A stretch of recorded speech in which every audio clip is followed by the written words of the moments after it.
Assalamualaikum warahmatullahi wabarakatuh. Sahabat seiman yang dirahmati Allah Subhanahu wa taala. Di antara sekian banyak sahabat Nabi Muhammad sallallahu alaihi wasallam yang mulia, terdapat satu sosok agung yang namanya mungkin tidak sepopuler Abu Bakar, Umar, Uthman, dan Ali. Namun kedudukannya di sisi Allah dan Rasul-Nya sangatlah tinggi. Dialah Abu Ubaidah bin Jarrah, seorang sahabat Nabi yang dijamin masuk syurga, seorang pemimpin besar, panglima tertinggi kaum muslimin, dan teladan dalam keikhlasan serta kerendahan hati. Abu Ubaidah bin Jarrah adalah sosok yang luar biasa rendah hati. Beliau tidak pernah merasa dirinya paling hebat, tidak suka menonjolkan diri, tidak mencari pujian, dan tidak pernah menjadikan jabatan sebagai alat untuk kemuliaan pribadi. Justru, karena kerendahan hatinya itulah, kisah hidup beliau seringkali luput dari perhatian umat Islam. Padahal, jika kita menelusuri perjalanan hidupnya dengan jujur dan mendalam, kita akan menemukan begitu banyak keutamaan yang belum tentu dimiliki oleh sahabat Nabi lainnya. Bahkan, Rasulullah SAW sendiri pernah bersabda, "Setiap umat memiliki orang yang paling terpercaya, dan orang yang paling terpercaya dari umat ini adalah Abu Ubaidah bin Jarrah." Sebuah pengakuan langsung dari Nabi SAW yang menunjukkan betapa tinggi kedudukan Abu Ubaidah di sisi Allah dan Rasul-Nya. Lalu, siapakah sebenarnya Abu Ubaidah bin Jarrah? Bagaimana perjalanan hidupnya? Dan mengapa beliau begitu istimewa? Mari kita mulai kisah agung ini. Nama asli Abu Ubaidah adalah Amir bin Abdullah bin Jarrah, namun beliau lebih dikenal dengan kunyahnya Abu Ubaidah bin Jarrah. Beliau lahir pada tahun 583 Masehi, sekitar 27 tahun sebelum Nabi Muhammad SAW diangkat menjadi Rasul. Ayahnya bernama Abdullah bin Jarrah, sedangkan ibunya bernama Ummu Umaymah binti Ghanam. Dari segi fisik, Abu Ubaidah diriwayatkan memiliki postur tubuh yang mirip dengan Abu Bakar Asy-Siddiq. Tubuhnya tinggi dan kurus, wajahnya tampan, kulitnya putih bersih, serta raut wajah yang memancarkan ketenangan. Namun yang membuat Abu Ubaidah semakin mempesona bukanlah semata-mata rupa, melainkan pembawaannya yang tenang, elegan, dan penuh wibawa. Beliau bukan tipe orang yang banyak berbicara, tetapi ketika beliau berbicara, semua orang diam dan mendengarkan. Bukan karena suara beliau keras atau mengintimidasi, melainkan karena setiap kata yang keluar dari lisannya selalu mengandung hikmah, ketenangan, dan makna yang dalam. Saat Abu Ubaidah berbicara, bukan hanya telinga yang mendengar, tetapi hati pun ikut membenarkan. Abu Ubaidah bin Jarrah termasuk dalam golongan As-Sabiqunal Awwalun, yaitu orang-orang yang pertama kali memeluk Islam. Beliau masuk Islam melalui dakwah Abu Bakar Asy-Siddiq. Pada masa itu, memeluk Islam bukanlah perkara mudah. Artinya, seseorang harus siap dicaci, dihina, disiksa, dan kehilangan kehormatan di mata masyarakat Quraisy. Begitu pula yang dialami oleh Abu Ubaidah. Di awal keislamannya, beliau menghadapi berbagai tekanan dan perlakuan kejam dari kaum Quraisy. Namun sedikit pun beliau tidak pernah mundur. Bahkan ketika beliau sempat hijrah ke Habasyah, hatinya tetap tertambat pada Rasulullah SAW.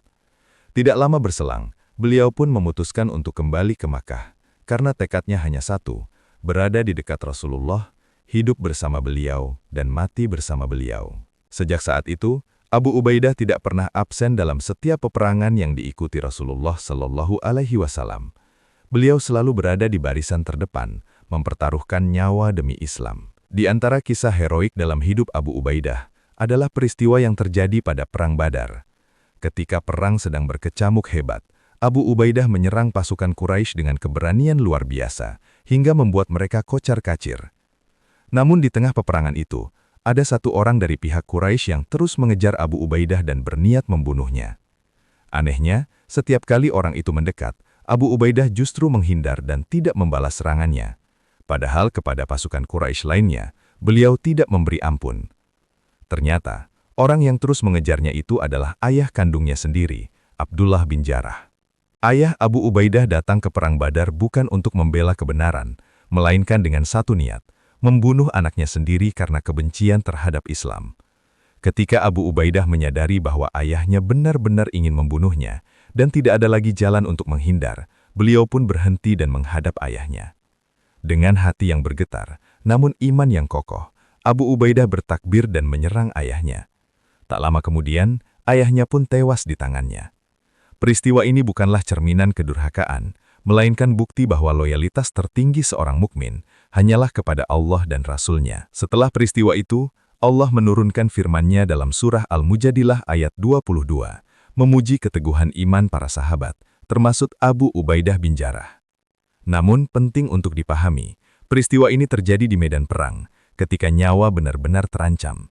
Islam tidak pernah mengajarkan durhaka kepada orang tua. Selama orang tua tidak memaksa kepada kekafiran, kita tetap wajib berbakti dan berbuat baik kepada mereka. Kisah heroik Abu Ubaidah berlanjut pada Perang Uhud. Saat pasukan muslimin mengalami kekacauan akibat sebagian pemanah meninggalkan posnya, Rasulullah Shallallahu Alaihi Wasallam menjadi sasaran utama musuh. Beliau terperosok ke dalam lubang dan diserang bertubi-tubi hingga wajah beliau berdarah dan gigi beliau patah. Abu Ubaidah yang berada di dekat Nabi segera datang dan memukul mundur para penyerang. Setelah itu, beliau melihat dua potongan rantai besi dari topi perang Nabi menancap di pipi Rasulullah. Dengan penuh kehati-hatian dan cinta yang mendalam, Abu Ubaidah menarik rantai itu menggunakan giginya, bukan tangannya, agar tidak menambah luka di wajah Nabi. Akibatnya, dua gigi depan Abu Ubaidah pun copot bersama rantai besi tersebut.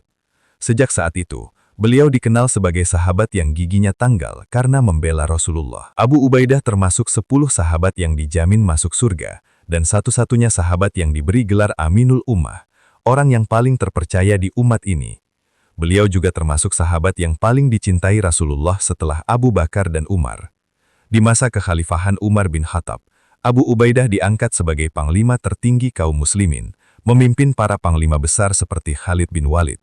Namun meski memegang jabatan tertinggi, hidupnya tetap sederhana. Ketika Umar bin Khattab mengunjungi Syam dan melihat rumah Abu Ubaidah yang hanya berisi pedang, perisai dan roti kering, Umar pun menangis seraya berkata, "Dunia telah mengubah kami semua, kecuali engkau wahai Abu Ubaidah." Di akhir hayatnya, Abu Ubaidah wafat akibat wabah taun di negeri Syam. Beliau menolak meninggalkan pasukannya dan menerima penyakit itu sebagai jalan menuju syahid. Ketika Umar mencoba memanggilnya ke Madinah untuk diselamatkan, Abu Ubaidah menolak dengan lembut dan penuh keikhlasan. Tak lama kemudian, Abu Ubaidah bin Jarrah wafat sebagai syuhada, sesuai janji Rasulullah. Wallahu a'lam bishawab.